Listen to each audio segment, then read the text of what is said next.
Fórumā, Veselības fórumā vīrietis dzīvo noslēdzošais mūsu lielais sarunu bloks prostatas vēža novēršana un ārstēšanas stratēģijas un stratēģiju maiņas. Trīs kungi šajā sarunā attālināt mums pievienojās daktaris Kārlis Petersons. Kārli, esi sveicināts, vai tu mūs dzirdi un redzi? Sveiki, labdien! Lieliski! Lieliski. Paldies, ka pievienojas, Kārli. Šeit klātienē daktars Pēters Foganovs, Pēters sveiks, un arī daktars Reinis Rieksniņš. Sveiks. Ieklausīsimies arī vienā pacientu stāstā, kas ir tāds labs piemērs tam, kā ar hronisku slimību, kas ir priekšdziedzera vēzis, var dzīvot, tai sekojot līdzi un vajadzības gadījumā, attiecīgi to var arī ārstēt. Ievadā prostatas vēža stadijas, kādas tās ir un ko tās nozīmē? Nu, ja tagad, mēs aizējām pašu sākumu atpakaļ. Pēter, jo visi varbūt nav sakojuši līdz tam visam. Jāsāk no stāstu sākuma. Jā, nu sākot stāstu no sākuma, tātad pa lielam arī šeit jārunā tātad, ja mēs ņemam neiedziļinoties, teiksim, tīri tajā TNM sistēmā, lai pacientiem būtu skaidrs, tātad ir lokalizēts vēzis, kas nav izplatījies ārpus prostatas. Ir tā saucamais lokāli advancēts audzējs, kurš ir izplatījies nedaudz ārpus pašas prostatas vai tās prostatas attiecīgajā reģionā un ir izplatīts vēzis. Tā ir, teiksim, pēdējā stadija, kad vēzis jau ir aizgājis, nu parasti viņam patīk iemesties kaulos, ja, un limfmezglos citur, citās orgānās. Jā, tās jau ir metastāzes. Ja.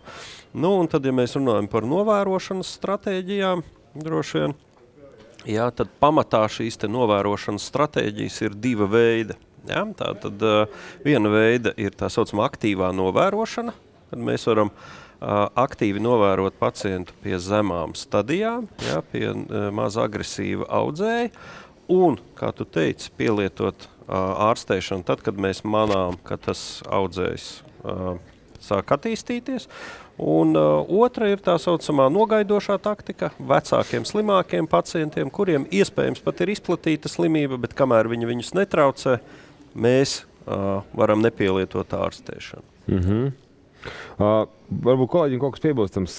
Kārli, attālināt? Nu, vēl to vēzi dala riska grupās. Zems risks, vidējs risks un augsta riska slimība. Teiksim, tāds dalījums arī pastāv.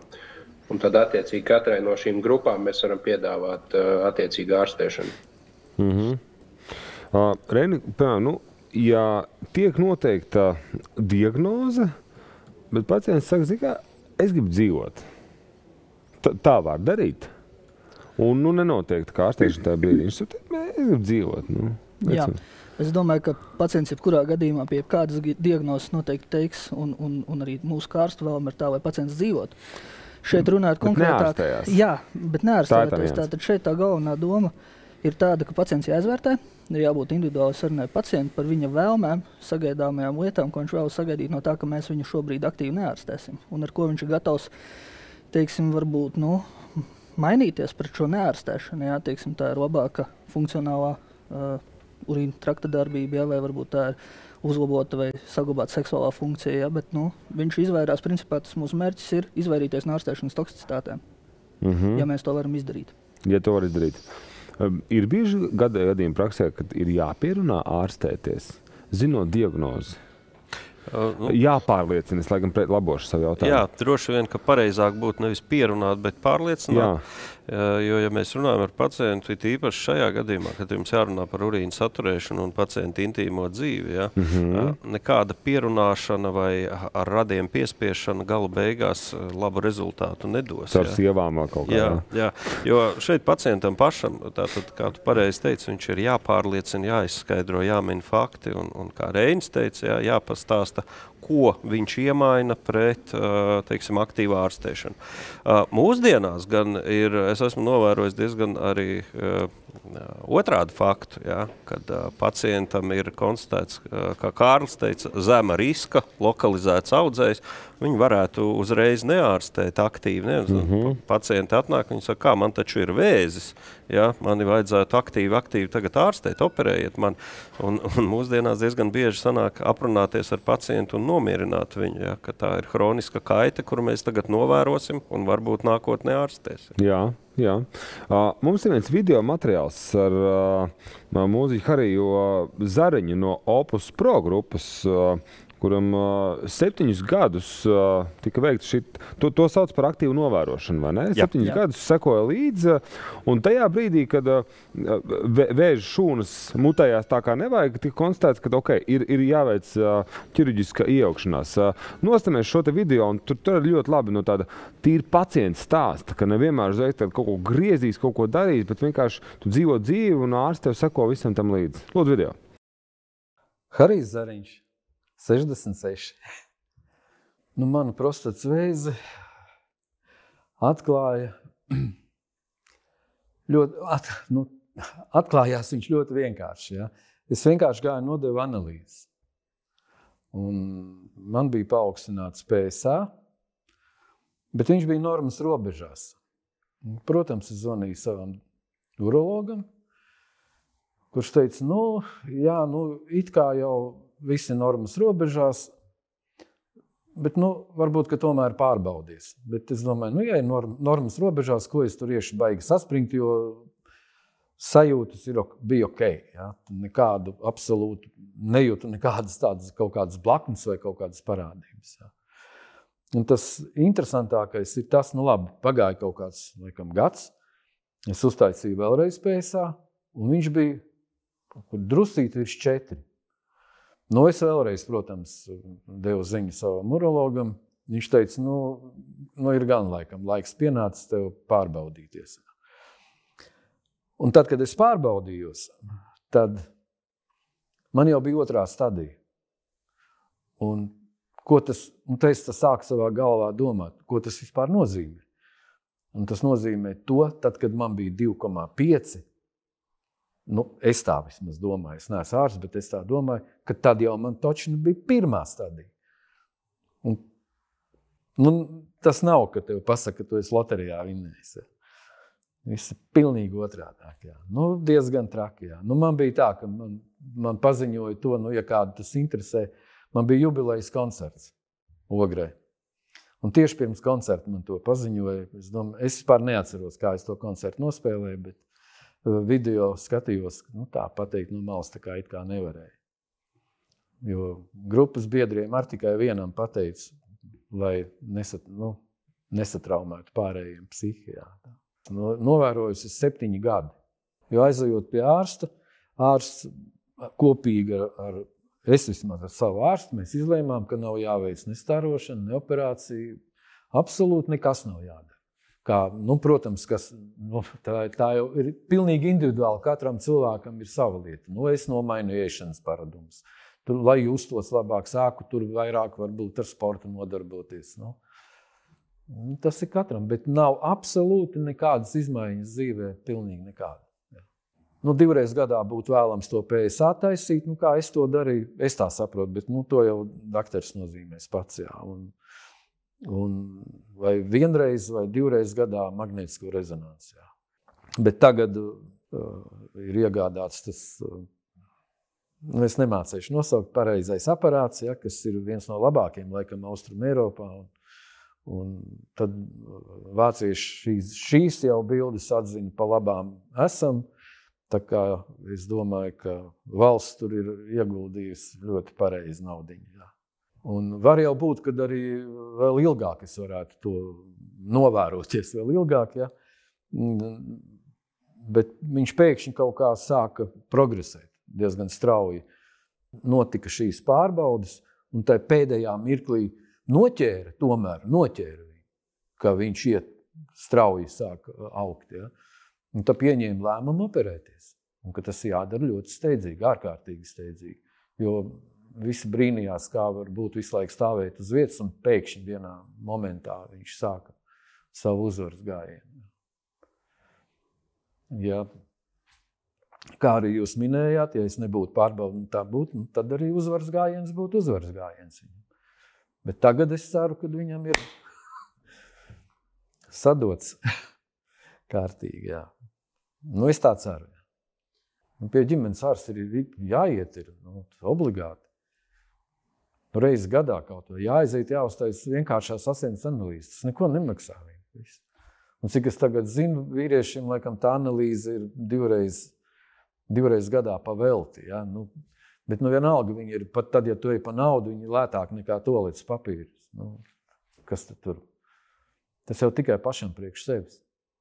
Tā ir normāla vīrišķības pazīme, aiziet pie ārsta un sevi pārbaudīt. Man ir pusgads pēc operācijas. Šobrīd pēc operācijas es jūtos normāls, kā normāls žeks. Viss ir kārtībā. Protams, kad bija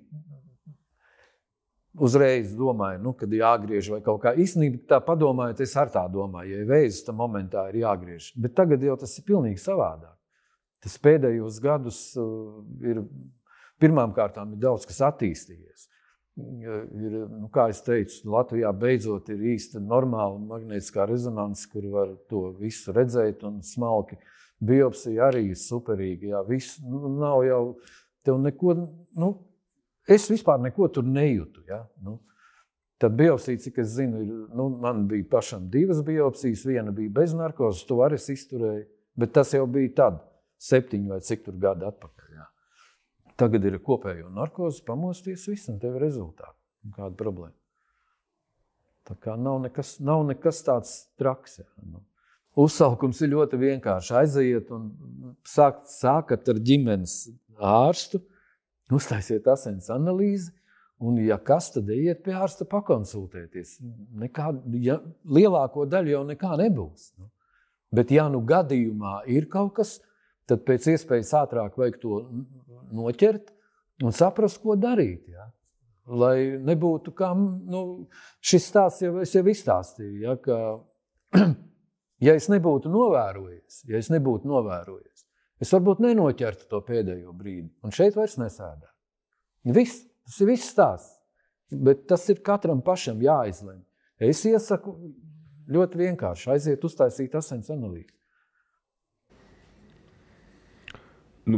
Manuprāt, izcils piemērs tam, kā šodienas tehnoloģijas iet kopā ar realitātes dzīvi un parāda to, ka nevienmēr diagnoze uzreiz tagad ir skalpels, tur Ganovs nāk griezīs, visus tur operēs un tā tālāk, ka var sekot līdzi, izmantojot tehnoloģiju.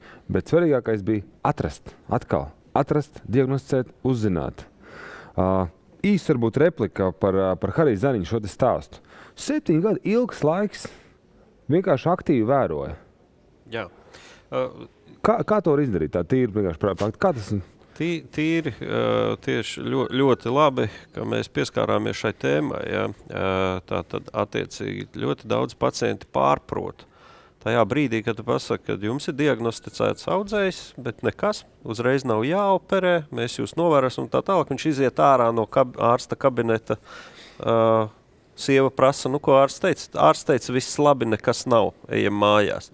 Ja, attiecīgi, viņi pārprot šo, ir jāsaprot, un Zariņa kungs ļoti labi parādīja, ja, kad attiecīgi ir jāvērojās, ja, jo tas ārsts tātad novēroties var ilgi, 7 gadus var ilgi, bet vienā brīdī tajā audzējā ir kaut kāds klikšķis, ja, jo tā ir nestabila sistēma, ja, tā ģenētiski nestabila sistēma, un viņš var no mazagresīva audzēja pāriet par agresīvu audzēju. Līdz ar to ļoti pareizs vārds ir aktīva novērošana. Tā iekļauj sevī, ko viņš teica, magnētiskā rezonanse,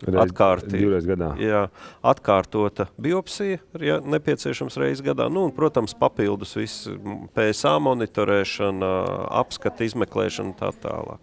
Ja, tas būtu ļoti svarīgi. Atšķirt aktīvu novērošanu no vienkārši nekā nedarīšanas. Ja. Paldies. Kādu pakomentējiet no savas prakses pieredzes, kā noteikti, teiksim, jūsu pacientu aktīvā novērošana? Kā jūs to darat? Arī Pēters minēja šo stāstu. Jā, līdzīgi atsaukšos uz doktoru Vaganovu teikto, te ir tas pacients medicīniski, mēs to sakam, ka viņš ir līdzestīgs. Ja? Bez tās pacienta līdzestības neviens protokols nestrādās. Attiecīgi, ja tas pacients nesakos tam, ko mēs rekomendēsim, jā, tad tas viss var nojukt un sabrukt. Bet no personīgās pieredzes, jā, tā kontrola, tie protokoli, viņi šobrīd vēl tiek laboti, mainīti visā pasaulē. Tāds konkrēts, ļoti strikts protokols, kā vadās pacients aktīvā novērošanā, vēl nav izstrādāts, bet tā man taktika ir tikties ar viņu vismaz 2 reizes gadā ar to PSA analīzi, un tad mēs skatāmies šo te mainību sākotnēji analīzē, un tad tiek pieņemts lēmums par atkārtot magnētisko rezonanci, un tad jau iespējams atkārtot biopsiju. Ja mēs konstatēsim, ka šī te mainība ir. Tad tas tā man pieeja ir 2 reizes gadā tikties. Jā, paldies. Reni, kā prostatas vēža ārstēšana atšķiras, piemēram, sākotnējās stadijās, kad ir atklāts, un vēlīnās stadijās? Jā. Un tas ir sliktais un labais. Sliktais un labais. Jā. Ir atšķirības. Kas notiek? Protams, ir atšķirības. Tātad sākotnējās stadijās zems risks, pievērojam šī aktīvā novērošana, par ko mēs šobrīd runājam. Jā. Bet ir jāatceras, ka joprojām mums ir pacienti, kas atnāk pie mums pirmo konsultāciju pēc biopsijas, viņam tiek noteikti diagnoze vēzis, un mēs tik tiešām sakam, jums ir jāoperēs un iespējams pat tuvākajā laikā. Jā. Arī sākotnējā? Arī sākotnējā stadijā, kas ir augsta riska vēzis. Tāpēc tā aktīvā novērošana nav piemēram absolūti visos gadījumos. Tur ir ļoti daudz dažādu faktoru. Gan no audzēja puses, gan no pacienta puses, gan varbūt no ārsta puses. Un tas tāds kopīgs darbs. Un, protams, pēc tam ir vai nu ķirurģiskā ārstēšana, vai tā ir staru terapija, kas ir radikāla ārstēšana, abas šīs metodes. Vēl ir šobrīd pieejama arī mazinvazīva ārstēšana, kas ir fokāla terapija. Un, protams, vēlīnās stadijās sākotnēji ļoti labi pateicāt, ka prostatas vēzis ir kā hroniska slimība. Un praktiski šobrīd pasaulē sāk runāt par to, ka šīs vēlīnās advancētās metastātiskās prostatas vēža slimības stadijas principā kļūst par hronisku slimību, pateicoties tam, ka mums pieejami labi, efektīvi medikamenti, ar kuriem mēs pacientus ilgstoši varam ārstēt. Kā iekapsulēs, tā primitīvi saku, jā? Iesaldē. Tā varētu teikt, jā. Jo līdzīgi arī ar HIV, piemēram. Arī tur ir medikamenti, kas iesaldē, bet skaidrs, ka nodara kaitējumu ķermenim. Tas kaitējums jau veidojās, viņš jau mazāks nav. Protams. Bet tu iegūsti gadus, cik daudz gadus. Kā ārstēšana agrīnā vai vēlīnā stadijā ietekmē potenciālās blakus parādības, ja blaknes? Tīri, ko izjūt, pārdzīvo, izdzīvo pacients? Cilvēki. Tātad... Ja mēs runājam par ārstēšanu agrīnā, vēlīnā stadijā, ļoti vienkārši, tad, kad es sēžu ar pacientiem runājos, es atveru magnētiskās rezonances bildes un apstāstu pacientam. Viņi sākumā pasaka, ka viņi neko nesaprot, bet 2 minūšu laikā es viņam paskaidroju un parādu ar pirkstu bildē. Jā. Es saku, kur jūsu audzējs tagad ir tāds kā zirnītis. Jā, kur viņš ir, viņš netraucē, un mēs jūsu orgānu varam izņemt ārā, un kur es ar pirkstu parādu, kur ir zona, kas atbild par urīna saturēšanu, un kur ir zona, kur ir, taisnā zarna urīna pūšļa kakls. Saku, redziet, šeit audzējs nav, un mēs šeit droši varam saglabāt visas struktūras. Jo audzējs fiziski paliek lielāks, jo ielaistāka stadija, jo grūtāk izņemt, netraumējot pārējos apkārt esošās struktūras. Rezultātā arī tātad. Un šeit ir jāatrod šis te balans, kad pielietot šo te ārstēšanu. Ja? Mēs varam novērot mazu zirnīti, ja viņš ir zema riska, ja? Un nepielietot ārstēšanu, un gaidīt, kad viņš paliek lielāks, un galvenais, ja, bet ja ir augsta riska, agresīvs vēzis un tā tālāk, tad noteikti ir daudz labāk veikt saulaicīgu ārstēšanu, nekā pēc tam 2., 3. stadiju, ko mēs arī mūsdienās operējam, ja? Bet tad ir jārēķinās, ka jo lielāka stadija būs grūtāk ar urīnu saturēšanu, erekciju nav iespējams saglabāt, tādas lietas. Jā. Tas viss ir tiešām, un tas viss ir diskutējums ar pacientu. Jā. Cik bieži gadās tā, ka atklājot agrīnā to zirnīti maziņo, un viņš ir tik agresīvs, kad arī darot, izejot visas ceļus, ko var stāri, ķīmija, kad viņš nāk apakaļ. Tādi gadījumi arī ir. Viņš ir ļoti agresīvs. Varbūt no prakses un Pēter Kārlim arī pajautāsim. Kas notiek tajos gadījumos, kad tiek darīts viss iespējamais un neiespējamais, Un tu redzi, ka tu netiec galā. Nu, varbūt tas īsti nav prostatas vēža stāsts. Ja?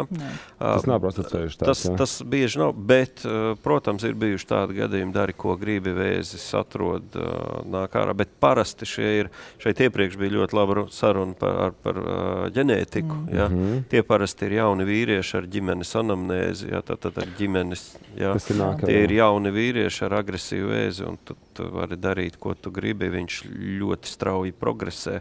Viņam, piemēram, 2-3 mēnešu laikā, ja, tur attīstās metastāzes, un diemžēl tu nevari neko izdarīt. Jā, bet lielākajā daļā gadījumu tas nav prostatas vēža stāsts. Jā.